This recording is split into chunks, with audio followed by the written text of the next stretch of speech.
Hello everyone, welcome to job कर। आज की वीडियो में प्राचीन भारत से बौद्ध धर्म के कुछ क्वेश्चंस हैं। ये क्वेश्चंस आने वाले सभी एग्ज़ाम्स के लिए मोस्ट इम्पॉर्टेंट हैं। चलिए शुरू करते हैं आज का वीडियो। आज का फर्स्ट क्वेश्चन है, बौद्ध धर्म के संस्थापक कौन थे? आपके ऑप्शंस हैं महावीर स्वामी, गौतम बुद्ध, वर्धमान या उपरोक्त में से कोई नहीं। बौद्ध धर्म के संस्थापक गौतम बुद्ध थे, तो यहाँ पर आपका राइट आंसर हो जाएगा ऑप्शन बी, गौतम बुद्ध। आपका नेक्स्ट क्वेश्चन है, महात्मा बुद्ध के बचपन का नाम क्या था? आपके ऑप्शंस हैं सिद्धार्थ, वर्धमान, महावीर या राहुल। यहाँ पर महात्मा बुद्ध के बचपन का नाम सिद्धार्थ था, तो आपका राइट आंसर हो जाएगा option A, Siddharth. Next question है आपका, गौतम बुद्ध का जन्म किस स्थान पर हुआ था? आपके ऑप्शंस हैं लुम्बिनी, सारनाथ, मगध या श्रावस्ती। गौतम बुद्ध का जन्म लगभग 563 ईसा पूर्व में कपिलवस्तु के लुम्बिनी नामक स्थान पर हुआ था, तो आपका राइट आंसर हो जाएगा ऑप्शन ए, लुम्बिनी। आपका नेक्स्ट क्वेश्चन है, महात्मा बुद्ध के गृह त्याग की घटना क्या कहलाती है? आपके ऑप्शंस हैं महाभिनिष्क्रमण, धर्मचक्र प्रवर्तन, महापरिनिर्वाण या उपरोक्त में से कोई नहीं। महात्मा बुद्ध के गृह त्याग की घटना को महाभिनिष्क्रमण कहा जाता है और महात्मा बुद्ध के गृह त्याग का जो प्रतीक चिन्ह है वह घोड़ा था। इसके बाद ऑप्शन बी की बात करें, धर्मचक्र प्रवर्तन, महात्मा बुद्ध का जो पहला प्रवचन है जो कि इन्होंने सारनाथ में दिया था, तो इस प्रवचन को देने की घटना धर्मचक्र प्रवर्तन के नाम से प्रसिद्ध है। इसके बाद महात्मा बुद्ध की जो मृत्यु की घटना है उसको महापरिनिर्वाण के नाम से जाना जाता है।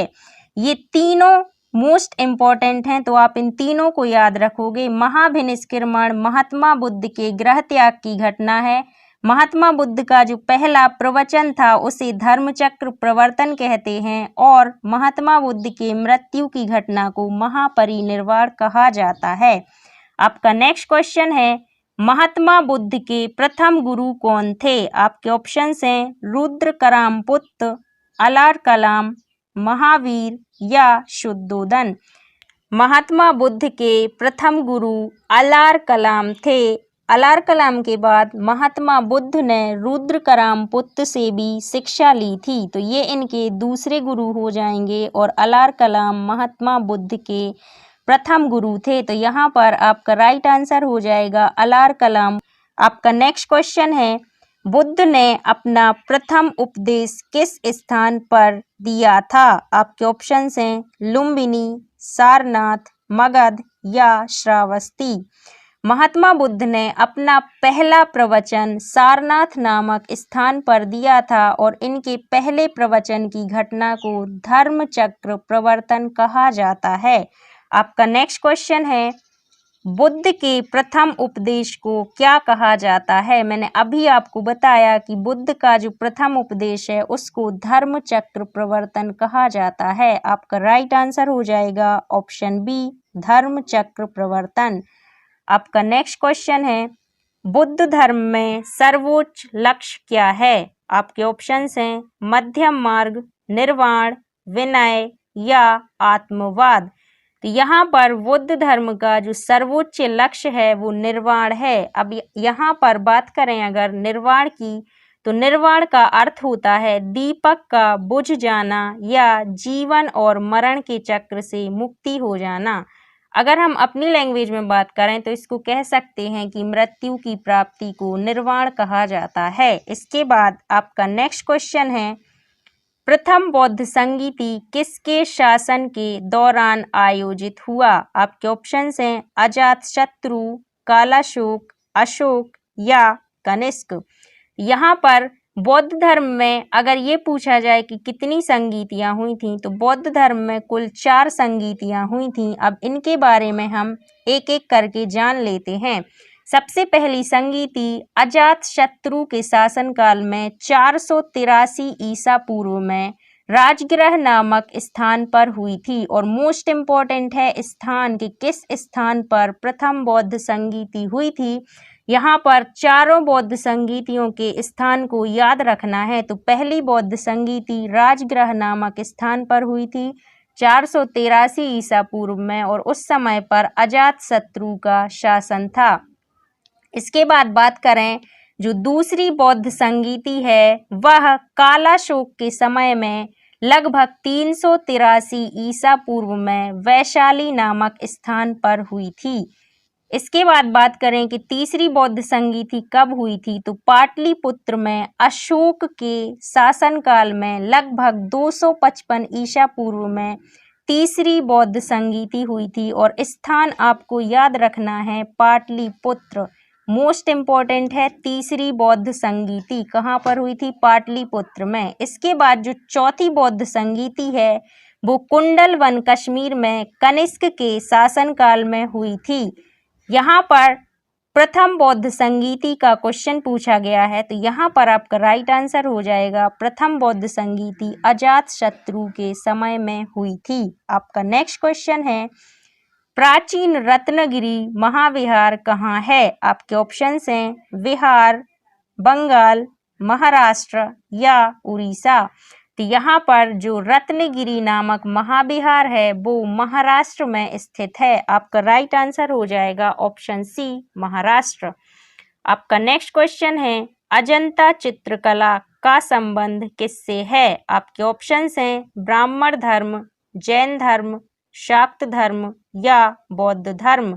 यहाँ पर जो अजंता चित्रकला है इसका संबंध बौद्ध धर्म से है। तो आपका राइट आंसर हो जाएगा ऑप्शन डी बौद्ध धर्म। आपका नेक्स्ट क्वेश्चन है तृतीय बौद्ध सभा किस स्थान पर बुलाई गई थी। मैंने अभी आपको बताया था कि तृतीय बौद्ध सभा या बौद्ध संगीति पाटलिपुत्र नामक स्थान पर अशोक के समय में बुलाई गई थी। इसके बाद आपका नेक्स्ट क्वेश्चन है बौद्ध संघ में प्रविष्टि लेने या प्रवेश लेने को क्या कहा जाता है। आपके ऑप्शंस हैं उपसंपदा, निर्वाण, अरहत या निग्रंथ। तो यहाँ पर बौद्ध संघ में प्रविष्टि लेने को या प्रवेश लेने को उपसंपदा कहा जाता है। तो आपका राइट आंसर हो जाएगा उपसंपदा। आपका नेक्स्ट क्वेश्चन है बुद्ध की प्रथम मूर्ति का निर्माण किस शैली में हुआ। आपके ऑप्शंस हैं मथुरा शैली, गंधार शैली, हिंदू शैली या उपरोक्त में से कोई नहीं। तो यहाँ पर बुद्ध की जो प्रथम मूर्ति है इसका निर्माण मथुरा शैली में हुआ था। तो आप लोग का राइट आंसर हो जाएगा ऑप्शन ए मथुरा शैली। आपका नेक्स्ट क्वेश्चन है बुद्ध की प्रथम मूर्ति का निर्माण किस शैली में हुआ। आपके ऑप्शंस हैं मथुरा शैली, गंधार शैली, हिंदू शैली या उपरोक्त में से कोई नहीं। यहाँ पर बुद्ध की जो प्रथम मूर्ति है उसका निर्माण मथुरा शैली में किया गया था। तो आपका राइट आंसर हो जाएगा ऑप्शन ए मथुरा शैली। आपका नेक्स्ट क्वेश्चन है सर्वाधिक बुद्ध मूर्तियों का निर्माण किस शैली में किया गया। आपके ऑप्शंस हैं मथुरा शैली, गंधार शैली, हिंदू शैली या उपरोक्त में से कोई नहीं। यहाँ पर प्रथम बुद्ध की मूर्ति का निर्माण मथुरा शैली में किया गया था, लेकिन अगर बात करें कि सबसे ज़्यादा बुद्ध की मूर्तियों का निर्माण किस शैली में किया गया, तो यहाँ पर गंधार शैली में सबसे ज़्यादा बुद्ध की मूर्तियों का निर्माण किया गया है। आपका नेक्स्ट क्वेश्चन है महात्मा बुद्ध को निम्न में से किस स्थान पर ज्ञान की प्राप्ति हुई। आपके ऑप्शंस हैं सारनाथ, तक्षशिला, बोध गया या पाटलिपुत्र। यहाँ पर बोध गया नामक स्थान पर महात्मा बुद्ध को ज्ञान की प्राप्ति हुई थी। बिना अन्न जल ग्रहण किए लगभग 6 वर्ष की कठिन तपस्या के बाद 35 वर्ष की आयु में बैसाख पूर्णिमा की रात को निरंजना नदी या जिसको फल्गु नदी भी कह सकते हैं, इस नदी के किनारे पर पीपल के वृक्ष के नीचे सिद्धार्थ या महात्मा बुद्ध को ज्ञान की प्राप्ति हुई थी। इसके बाद आपका नेक्स्ट क्वेश्चन है बुद्ध ने सांख्य दर्शन की शिक्षा किससे प्राप्त की। आपके ऑप्शंस हैं रुद्र कराम पुत्र, अलार कलाम, महावीर या शुद्धोधन। तो यहाँ पर महात्मा बुद्ध ने सांख्य दर्शन की शिक्षा अलार कलाम या इनके पहले गुरु से प्राप्त की थी। महात्मा बुद्ध के पहले गुरु कौन थे? मैंने अभी आपको बताया था, अलार कलाम महात्मा बुद्ध के प्रथम गुरु थे और इन्हीं से महात्मा बुद्ध ने सांख्य दर्शन की शिक्षा प्राप्त की थी और महात्मा बुद्ध के पिता का नाम शुद्धोधन था। इसके बाद आपका नेक्स्ट क्वेश्चन है, महात्मा बुद्ध किस वंश से संबंधित थे? आपके ऑप्शंस हैं क्षत्रिय कुल, शाक्य वंश, बौद्ध वंश या उपरोक्त में से कोई नहीं। यहाँ पर महात्मा बुद्ध शाक्य वंश से संबंधित थे, लेकिन अगर यहीं पर आपसे क्वेश्चन पूछा जाता कि महात्मा बुद्ध किस कुल से संबंधित थे, तो आपका राइट आंसर हो जाता महात्मा बुद्ध क्षत्रिय कुल से संबंधित थे।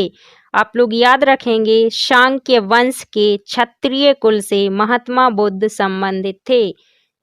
इसके बाद आपका नेक्स्ट क्वेश्चन है, तृष्णा के क्षीण हो जाने की अवस्था को बुद्ध द्वारा क्या कहा गया है? आपके ऑप्शंस हैं मुक्ति, निर्वाण, प्रवर्तन या उपरोक्त में से कोई नहीं।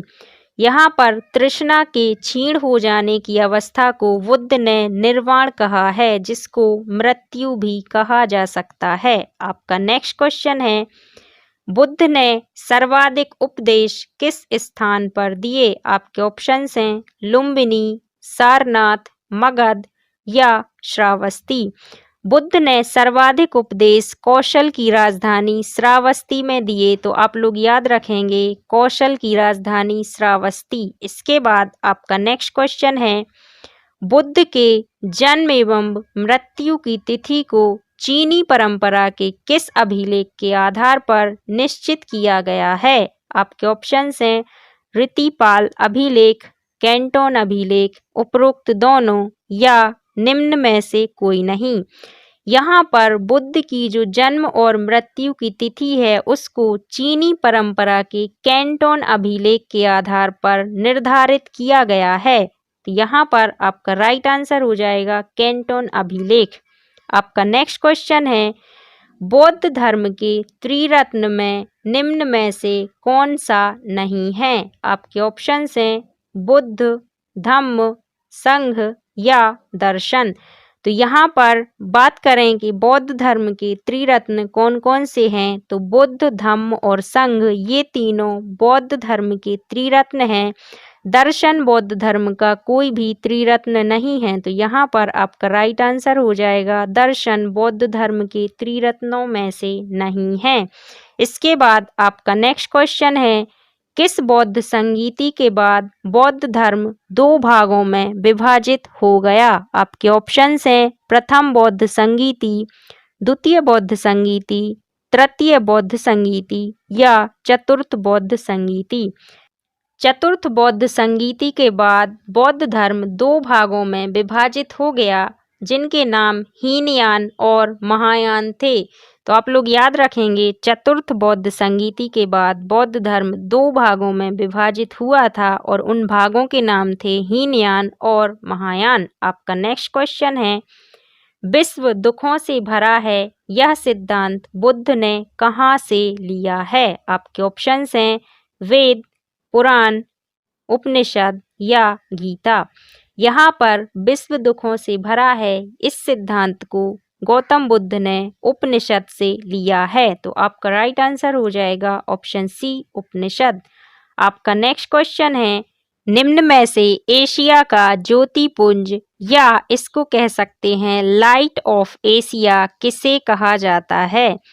आपके ऑप्शंस हैं महावीर, राहुल, बुद्ध या उपरोक्त सभी। तो यहाँ पर महात्मा बुद्ध को लाइट ऑफ एशिया या एशिया का ज्योतिपुंज कहा जाता है। आपका नेक्स्ट क्वेश्चन है, महात्मा बुद्ध की मृत्यु किस स्थान पर हुई? आपके ऑप्शंस हैं लुम्बिनी, सारनाथ, कुशीनारा या श्रावस्ती। तो बुद्ध की मृत्यु लगभग 80 साल की अवस्था में 483 ईसा पूर्व को कुशीनारा, जो कि उत्तर प्रदेश में स्थित था, वहाँ पर हुई और इनके जो मृत्यु की घटना है उसको महापरिनिर्वाण कहा जाता है। तो यहाँ पर आपका राइट आंसर हो जाएगा कुशीनारा नामक स्थान पर महात्मा बुद्ध की मृत्यु हुई। ये आपका लास्ट क्वेश्चन था। आई होप आपको वीडियो पसंद आया होगा। अगर आपको वीडियो पसंद आया है तो प्लीज़ वीडियो को लाइक करें, शेयर करें और जॉबकर को सब्सक्राइब करें। Thank you.